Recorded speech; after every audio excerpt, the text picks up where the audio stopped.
With the 5th generation, it's actually a whole new ballgame. It's not using the same technology. They're switching to military-grade millimeter wave technology.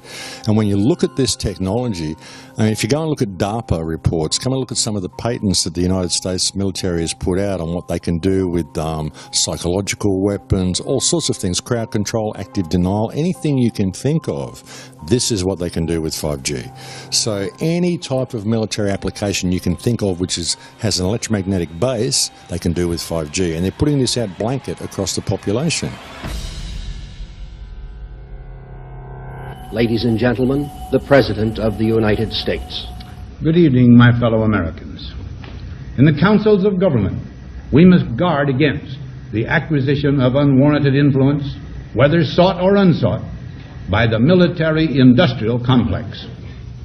The potential for the disastrous rise of misplaced power exists and will persist. We must never let the weight of this combination endanger our liberties or democratic processes.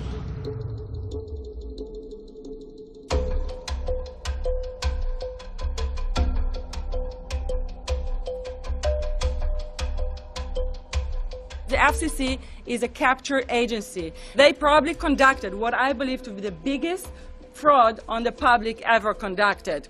The FCC has been described by Harvard University's Center for Ethics writer Norman Alster as the most captured agency in D.C., acting more as an industry cheerleader than a regulator. This is especially true today with 5G, where there are serious safety concerns and potentially misleading information coming from the FCC. For example, the previous chairman of the FCC is Tom Wheeler. He was the head of the Wireless Lobby Association for 14 years.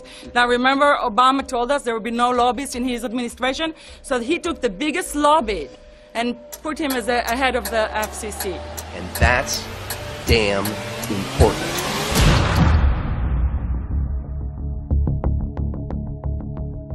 In 1993, the FCC started a rulemaking to adopt the IEEE regulations on this issue. IEEE is an engineer association. Why is it that we adopt regulation of engineers who maybe know how to measure this radiation when it's passing a wall, but not when it's passing a body?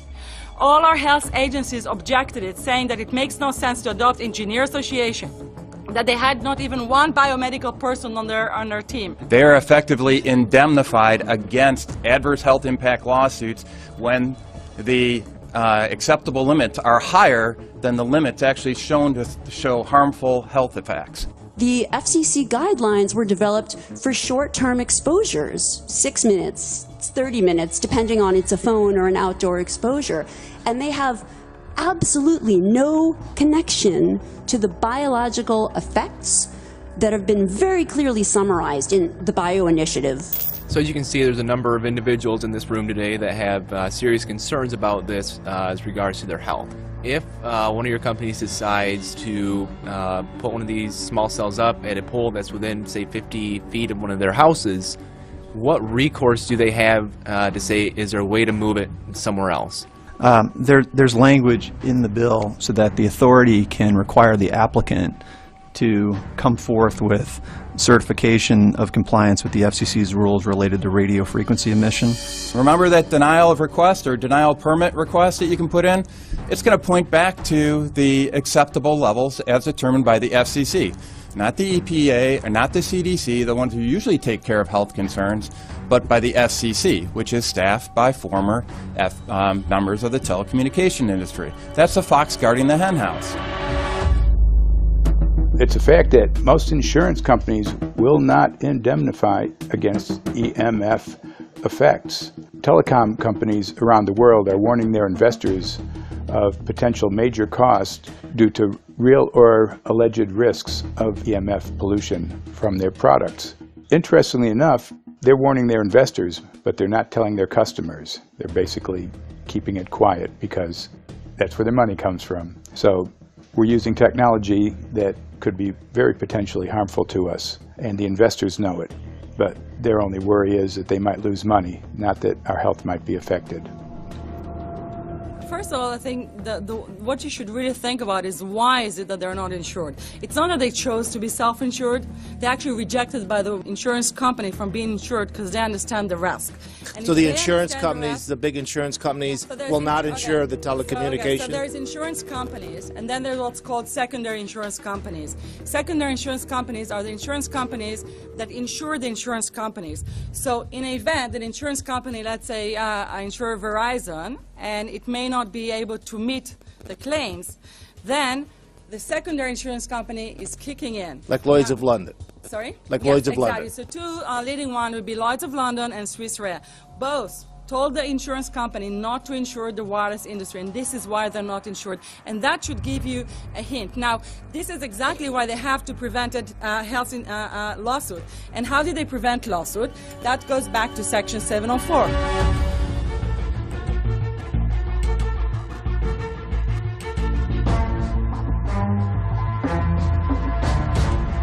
Section 704 was passed in 1996. This is how our rights in regards to health were taken away by the wireless industry.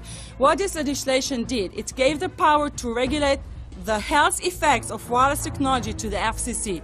FCC is a spectrum auctioning agency. It's not a health agency. They don't even have one biomedical person on their team. And then the other thing that Section 704 did, it actually took the power from the states to regulate location of cell towers based on health. And what does it mean? It means that if they want to put a cell tower in front of your home, you cannot go to your city council and say, hey, stop, I don't want it. I just heard in a lecture that there are 10,000 studies proving that it's harmful. I don't want it. My child is sick. They will tell you, stop. You're not allowed to mention this in the city council because Section 704 says that if you will, and if the application will be rejected, the city will be sued, can be sued by the wireless industry.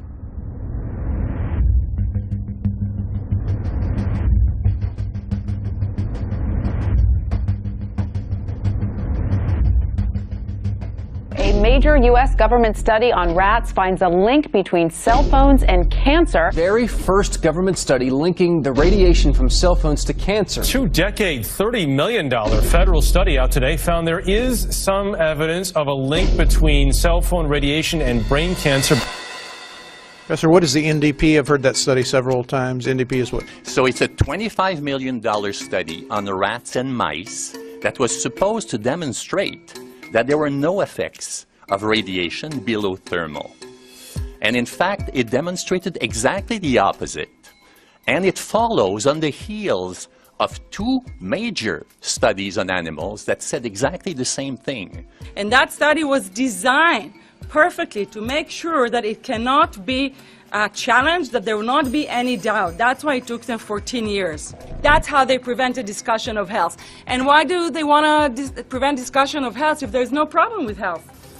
Simply put, FCC is completely unprepared, unable, and possibly unwilling to oversee 5G for safety, even as it barrels toward us.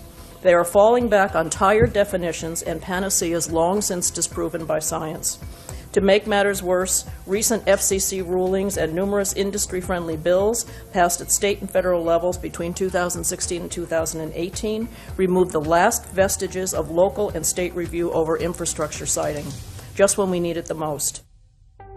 When those first studies were performed years and years ago, nobody knew about the importance of the microbiome, the role of the microbiome and the immune system, and even less the role of the microbiota inside our brains, that is, the microbes that are normally resident inside our brains, whose influence on brain function is nothing but immense. And you may think, well, who cares about the microbes? The less microbes we have, the better it is. Well, we know by now that this is not absolutely the case, because microbes are truly essential for the development and function of all our organs and systems. Our immune system is based on the microbes we have in our gut. And our brain also has microbes that influence its function. In tests, it's been found things like mold.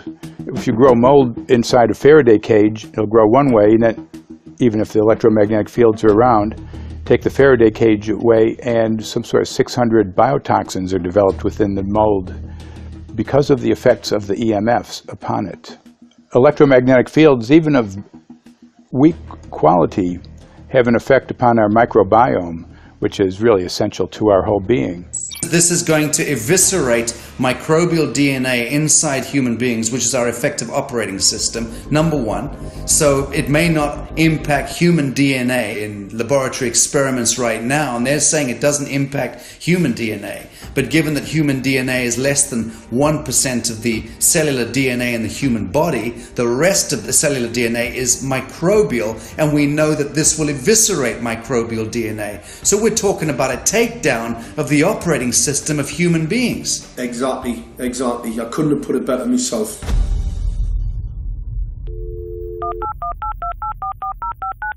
John Brandt. Good morning, Mr. Brandt. Wow, this is Amanda from Virginia hi, how are Beach. you?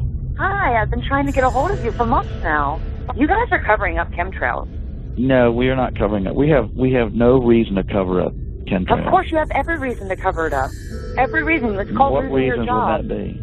Oh, well, you personally, you would lose your job if you were to reveal anything to me, and it's probably unsafe for you to even be speaking about this, No, considering it's not the types of individuals you work for. It's not unsafe.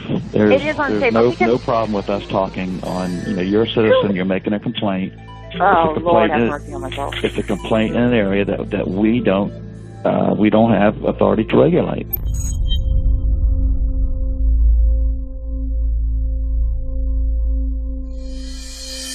So the connection between chemtrails and 5G.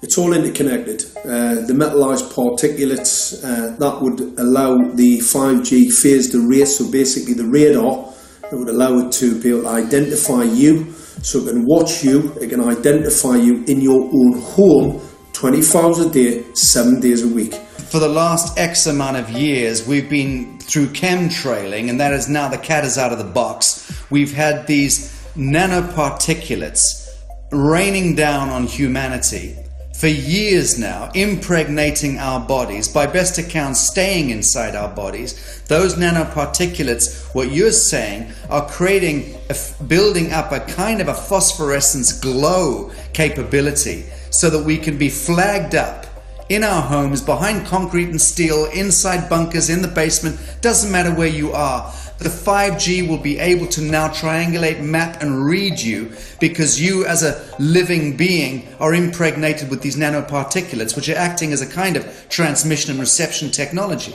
It's exactly, absolutely exactly. You have to consider that DNA also works as a fractal antenna, which is able to send and receive and also to process signals under the form of radio frequencies. Well, then there is no doubt that artificial radio frequencies, such as those of cell towers, and in particular these new types of towers that have a much higher density of signals, they may somehow interfere with the ability of DNA to retain and transmit biological signals. So this is one level of danger that very few biologists are aware of. How much effort was put forward to address this, what most of these people are, or many of these people are here for, which are the health concerns? Was there any dialogue back and forth? Was there any working? Was there many studies evaluated to look at regarding this area? Maybe not every person that has concerns on the legislation was brought to the table. Okay, so from your perspective, you feel that there was a legitimate amount of time to evaluate the data that the opposition would have on this? Absolutely, and I wouldn't put forth something that I didn't believe in.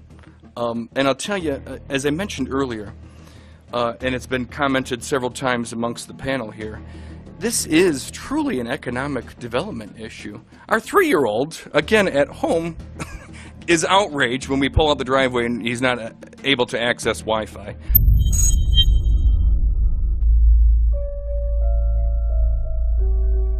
I think anyone who puts Wi-Fi into a school should be locked up for the rest of their life. I really do. I think they're not fit to walk on the surface of this planet because they haven't looked at the research, and whatever incentive they have, it is not worth the genetic problems that parents are going to face with their children when they're born. France has banned Wi-Fi in nursery schools and put warnings out for regular schools because they're finding there's impaired learning capacity in children when they're around Wi-Fi. And they have to put up warning signs where they put Wi-Fi transmitters. When I got sick and I learned that they're putting Wi-Fi in the schools in Israel, I was very sick at the time, but I could not tolerate the thought that children in the schools will become as sick as I have. And after a few months of correspondence, I submitted a Supreme Court case in Israel to ban the use of Wi-Fi in the schools and replace them with wired network. The 4 top diseases that kill our children, our young adults right now, are brain tumors, thyroid cancer, testis cancer, rectal cancer, everywhere we put our cell phones. And a lot of our children are sick and they're being misdiagnosed and mistreated because the wireless industry has put billions and billions of dollars in the past 30 years to mislead the public as to the health effects and keep the public uninformed. We are performing an experiment on children. We are exposing children to microwave radiation for 6 hours during every school day. We have had absolutely no studies looking at the long-term effects of this radiation on young people or even on adults. A considerable amount of research shows that developing brains and bodies of children are much more affected than adults.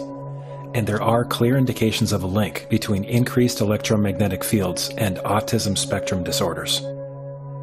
We took 10 autistic children and went back to the sleeping location where the mother was when she was pregnant with that child and compared it with the sleeping location of a mother that gave birth to healthy children. We had 10 mothers in that group, 10 mothers in this group, and in the group of the autistic children we found that the measurements that we got for the microwave exposure was elevated compared to the group of children that were normal. The fetus is affected. The exposure to man-made electromagnetic fields has become the first factor that could be isolated ever in autism that could predict autism. The 5th generation of wireless technology, or 5G as it's being rolled out worldwide without safety testing. Let me say that again, without safety testing. And how we've got scientists and doctors and environmental organizers saying, stop this. Because in terms of the effects of wireless radiation, the science is in.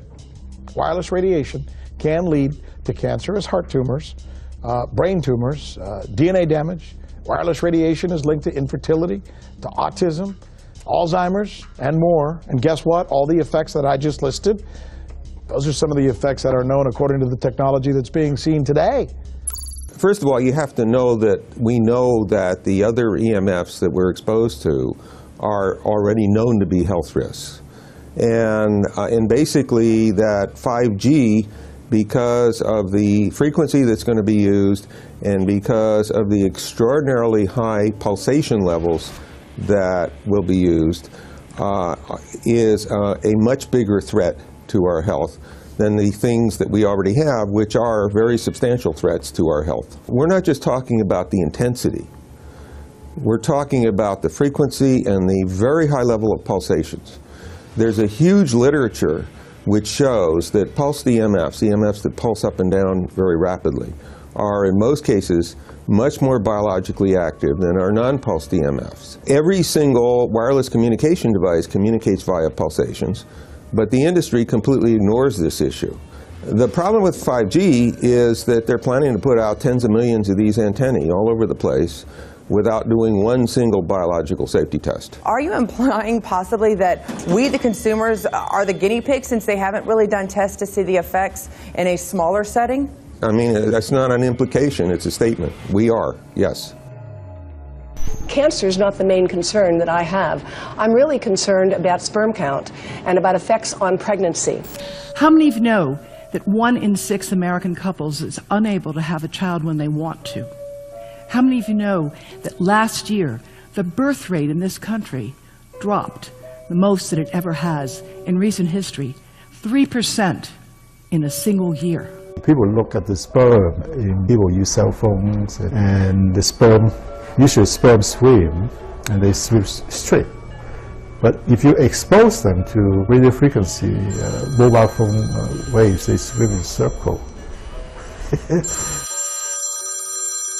Studies have been done here in Australia, taking sperm from healthy men. And one test tube gets exposed to cell phone radiation, and one test tube is not exposed to mobile phone radiation. And then the results are evaluated. And this is a measure of vitality. We measure how well the sperm swim. This is a measure of motility. This is a measure of mitochondrial DNA damage. They have 3 times as much damage on their DNA if they have been exposed to mobile phone radiation. The data on that are rock solid. Cell phones can damage sperm quantity and quality. Your embryo, your uterus in the fetus, where your child is developing for the first 100 days, in the ovaries, the eggs do not have that protection. So they are at maximum risk from radiation. And for the first month or so, you wouldn't even know you were pregnant. You wouldn't even be taking precautions. That is the main danger area. So you give birth to a daughter, but her ovaries are now contaminated. She may be normal, she may be genetically damaged, but her ovaries are at the most risk. So when your daughter grows up and she becomes pregnant and has a baby, this is where one of these eggs will be fertilized and come out. So the real damage here is your grandchildren. That is where it is going to show most. Do you think that there is a chance that within the 3rd generation of females, they may be irreversibly sterile? Not in the 3rd generation, but in the 5th generation, and that would for humans be something in the order of 150 years ahead of us. And of course, then it's too late to say that you are sorry, and it's very too late to say stop. There is a wealth of papers. I mean, we're talking about thousands of published papers in the scientific literature, few of which, or sometimes none of which, have entered the official documentations from authorities and likewise. So I think it's really time to have an independent compilation of data. Such was done at August 31st, 2007, in the form of the Bioinitiative report, of which I was one of the authors. And then we put together approximately 2,000 scientific references on a little bit more than 600 pages, clearly saying that if you, for instance, if you are a rat or a mouse or a cell or a molecule, you should definitely not allow yourself to be exposed to this. And in the meantime, we have this full-scale experiment using our own kids. One interesting case, John Patterson, he was a telecommunications engineer in Sydney, Australia. Very brilliant man. For 20 years, John tested Telstra digital systems. Over the time, he realised the dangers of electromagnetic radiation. It disrupts the bioelectric system of your body, which is really your brain, your nervous system, how your muscles talk. And he tried warning of these effects through different agencies, through his company. Got all the test gear out and measured it and drew up a report, and I was immediately removed from service. Finally, in 2007, he took matters into his own hand. He commandeered a used British Army tank and went and destroyed 6 cell phone towers in Sydney, Australia, because he wanted to stop this. He was trying to make a point. The message was that how dangerous it was. You know, these people were elected by us to manage our infrastructure in a responsible manner. That is the sole purpose of government if it's going to exist at all. And if it doesn't do that, then it has no right. It is invalid. So we need to pull this infrastructure down. We really do. But in order to do that, I mean, we can't just be some violent domestic terrorist. You've got to bring this awareness to the people that these towers are doing them damage. You don't need bandwidth that fast. And they're not doing it so you can download movies quickly. They're doing it so they can track every single thing you do and bring in this social crediting system to control even everything you think. There's a story about a lady called Claire Edwards. She was a United Nations staff member, and she was warning of the potentially catastrophic dangers of 5G technology. I took the issue to the UN Secretary General, Antonio Guterres. He is a physicist and electrical engineer and lectured on telecommunication signals early in his career, yet asserted to me that he knew nothing about the dangers of 5G. Current public exposure levels are at least 1 quintillion, that's 18 zeros, 1 quintillion times above natural background radiation, according to Professor Olle Johansson of the Karolinska Institute in Sweden. The highly dangerous biological effects of EMFs have been documented by thousands of studies since 1932, indicating that we may be facing a global health catastrophe orders of magnitude worse than those caused by tobacco and cigarettes. 5G is designed to deliver concentrated and focused electromagnetic radiation in excess of 100 times current levels in the same way as do directed energy weapons. There is currently an international appeal signed by 237 EMF scientists from 41 nations urging the UN and particularly the WHO to exert strong leadership in fostering the development of more protective EMF guidelines, encouraging precautionary measures and educating the public about the considerable health risks, particularly the risks to children and fetal development. Sorry, because we are talking with someone that is a little bit ignorant on these things. If you're talking to the Wi-Fi systems, I become worried because I put those devices in my house. I will have to, I confess my ignorance on this. We will have to, but I'm going to raise this with WHO, which I think is the organization that might be able to deal with it properly, because I must confess I was not aware of that danger.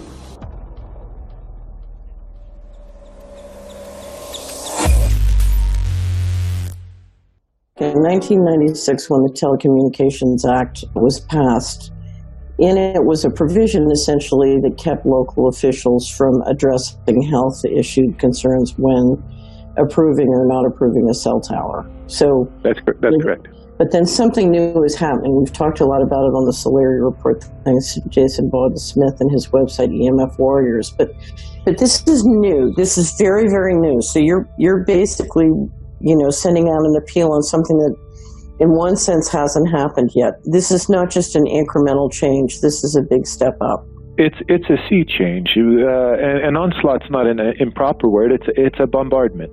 So instead of a cell tower 1 mile or 2 miles from you and you still have cell phone service, we're going to have antennas every block, and some poor soul is going to have one mounted to a utility pole maybe less than 20 meters from their home.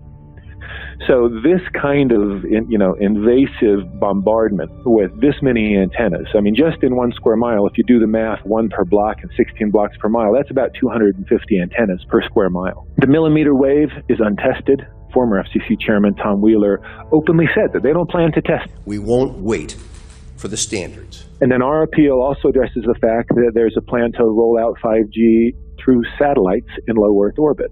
So 20,000 satellites, which will cover every square foot of the planet with a 5G signal. 6, 5, 4, 3, 2, 1. Night after night, politicians and other leaders were telling Americans that Sputnik revealed that we were at great risk. Not just our pride, but our security is at stake. If Russia wins dominance of this completely new area, well, I think the consequences are fairly plain. Probable Soviet world domination. We choose to go to the moon in this decade and do the other things, not because they are easy, but because they are hard. Because that challenge is one that we're willing to accept, one we are unwilling to postpone, and one we intend to win.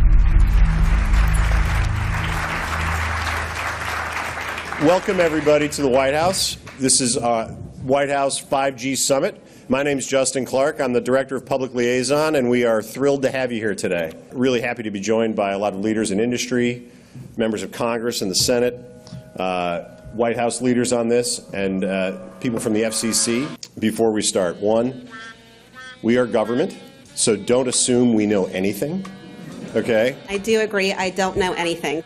I have become accustomed to giving speeches in my new position, on subjects about which I frankly know very little. And we need more cell towers and connections in Connecticut, my home state. It's ridiculous.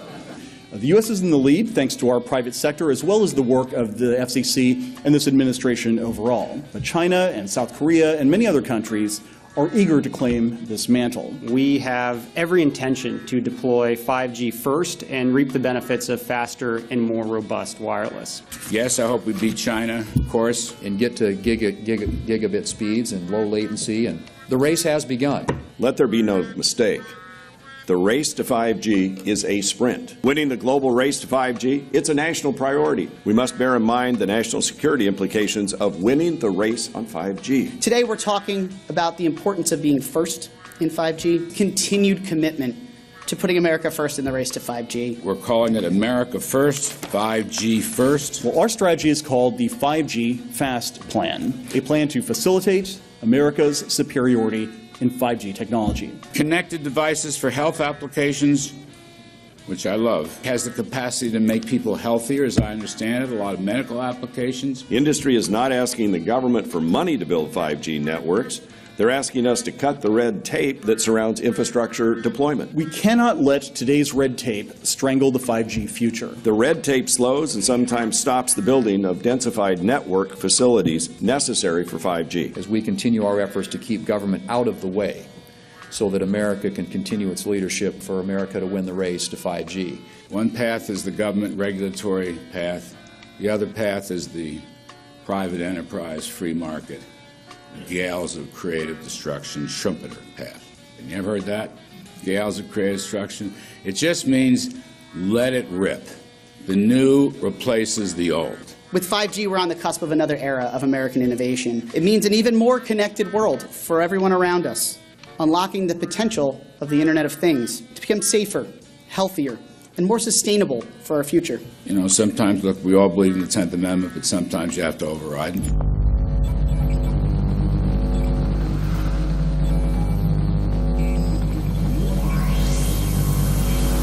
By the way, the 1996 bill permits that kind of override. We're not here to be completely heavy-handed, but sometimes you got to do what you got to do. And some of these states or cities that don't want to cooperate want to shake us down. We can't allow obstacles and barriers to stop this movement. That's all.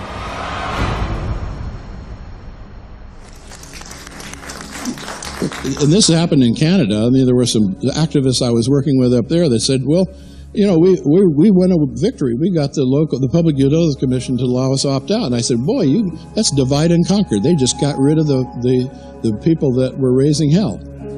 So, you know, that's not the answer. We need to opt out everybody.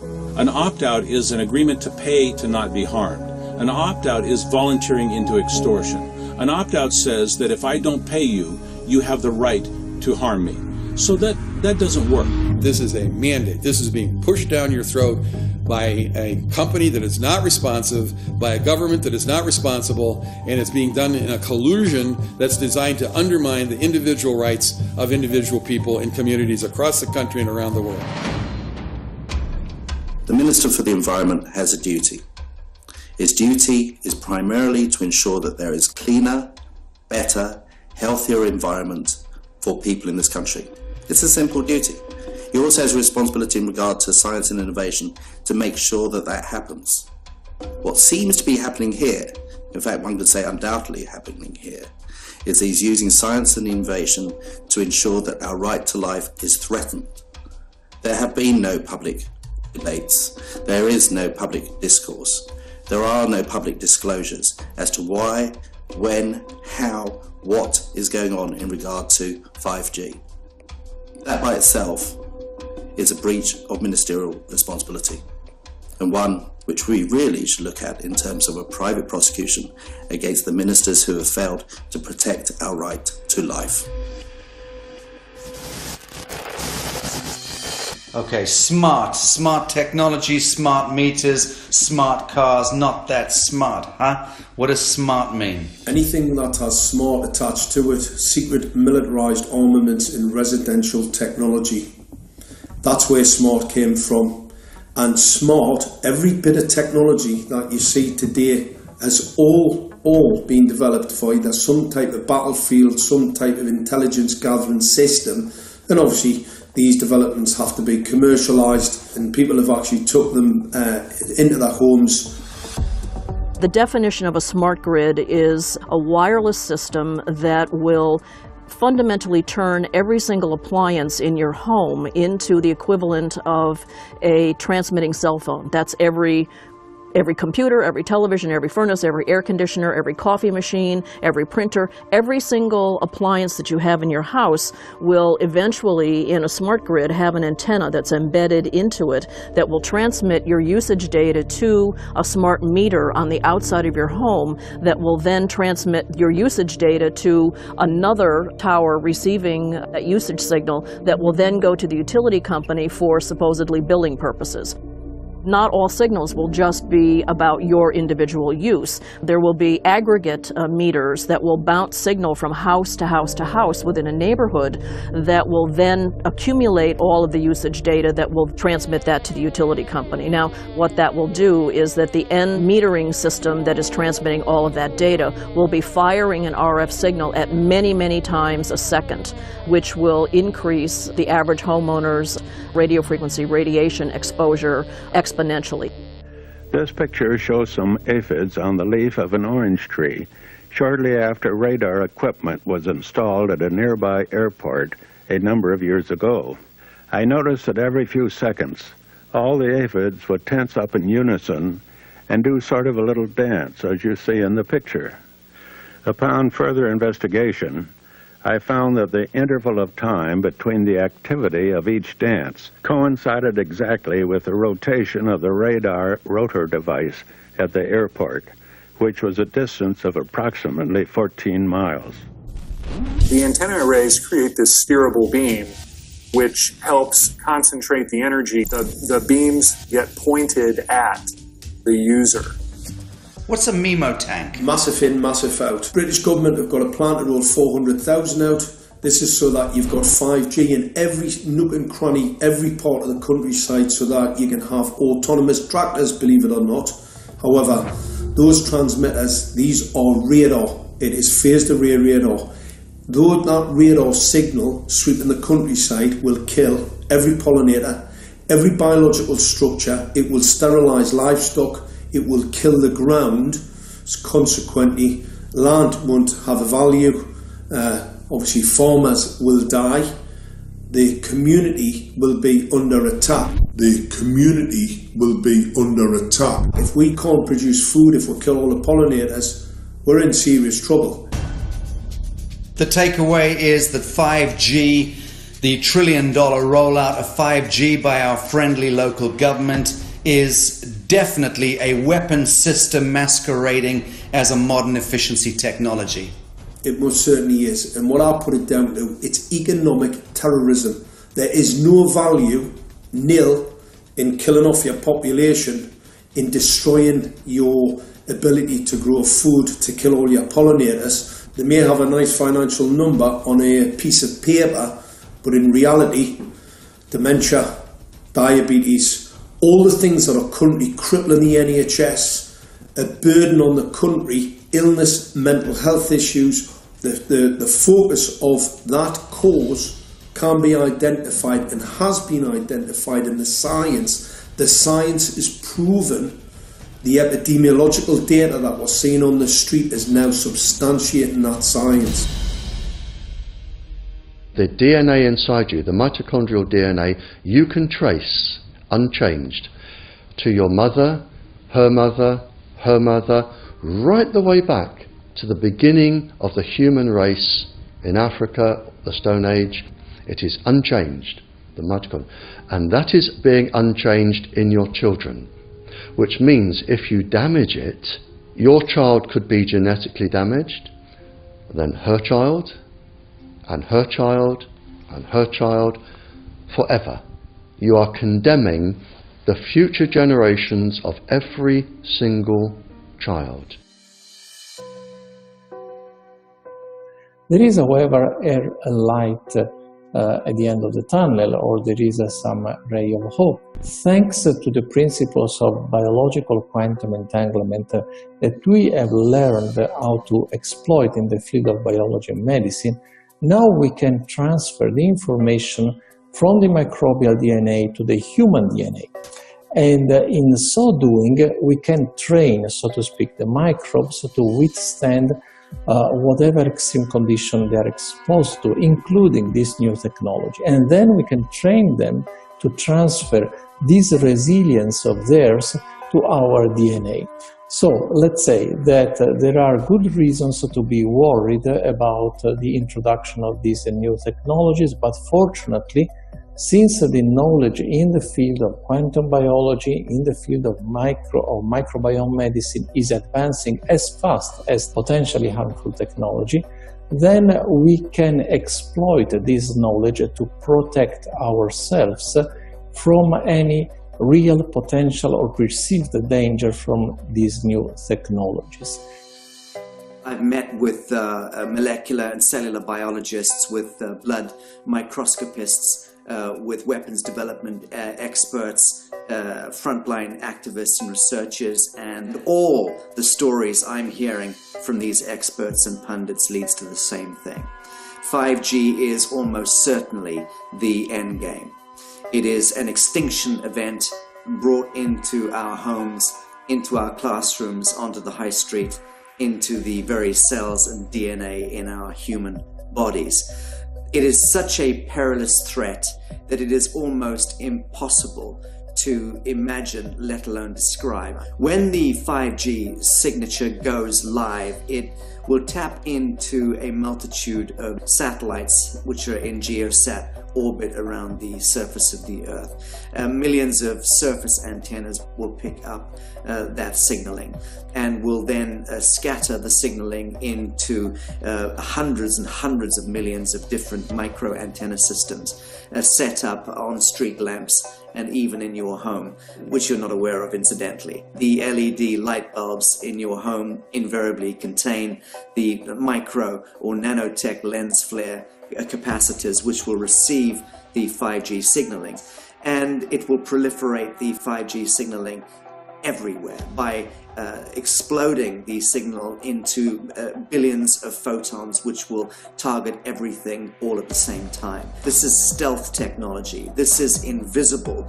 science. But what it means in simple terms is that you will be flagged up, visible, trackable inside your own home. Anywhere you move on the surface of the Earth, they will have a lock and load tracking capability over you. You will be visible to invisible masters, each one of us, all the time. Today, our governments and the corporate sector have managed somehow to infiltrate the mainframe of our civilization and are pushing through a $20 trillion infrastructural rollout without any, and I mean without any, health science running behind it. There have been no tests. Your government and your health authorities are either in collusion on this matter of genocide and ecocide, or they're just damned stupid, and I would suggest it is the latter. Shame on the technologists and the electricians who are furthering this technology in our homes, in our offices, in our streets. Shame on the legislators and the parliamentarians and the troglodytes and bureaucrats that proliferate our society today. Shame on that echelon for putting their signatures to contracts which allow the fast tracking of this technology into our homes and onto our high streets. Shame on the parliamentarians and international leadership whose wet ink signatures and seals of office are sanctioning and permissioning the rollout of something which is arguably the greatest threat to humankind. Shame on each one of us who now fail to get up out of our homes, walk out of our front doors, and challenge every so-called authority who dares to violate our bodies, our homes, and our future generations.